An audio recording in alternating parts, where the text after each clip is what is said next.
Wrapping up the last day of March, it's amazing how fast time has flown so far in 2021. And I really want to concentrate on our monthly and yearly precipitation. For both these numbers, go back to March 1 to where we are right now. So just the span of 1 month, pick up 5.4 inches. That's pretty impressive right there. Historically, our average month would be just about 3.3 inches. So imagine this, for the month we're 2.12 inches above normal.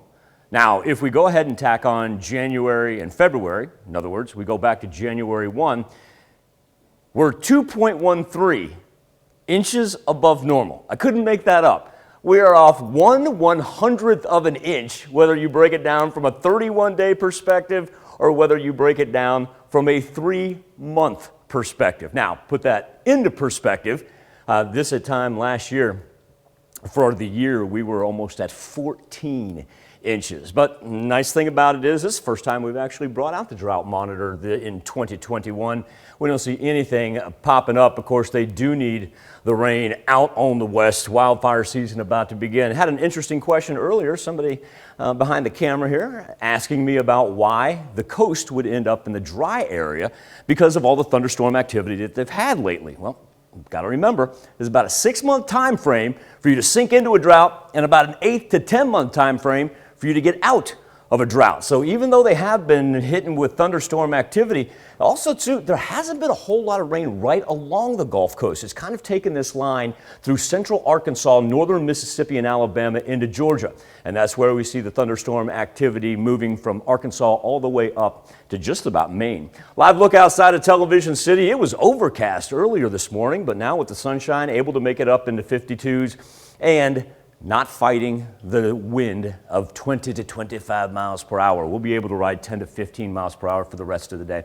51 in Joplin, a little bit warmer out to the west right there. 54s in Independence, Parsons, and Oswego compared to 49 in Monette. My good friend Mike checking down with me in Goodman, Missouri. He says he's got 49 as well. Now the cloud cover that we had earlier moved off to the east. Really didn't have a whole lot of rain this morning. A couple raindrops just south of I-44 in between Joplin and Neosho right there, but that's a thing of the past. And the warmer temperatures, yeah, Oklahoma gets to enjoy those because we've got the jet stream grabbing that cold Canadian air and going to be with us for the next 2 days. But most importantly, it's what transpires overnight.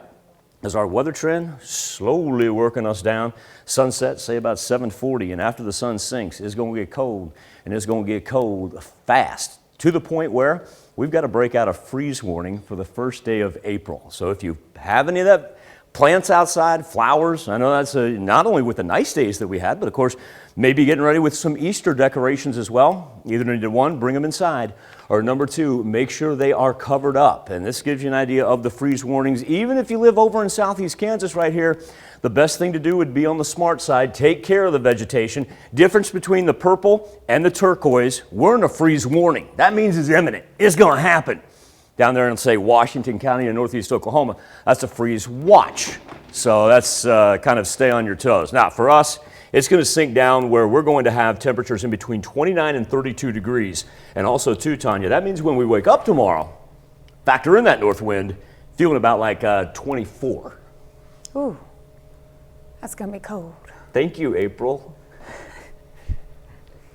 And I had somebody that did a little tongue-in-cheek on me earlier. No, this is not an April Fool's Day joke. No, it's not. No, it is not. Bundle up on the first day of April. All right, we'll be prepared. Thanks, Michael.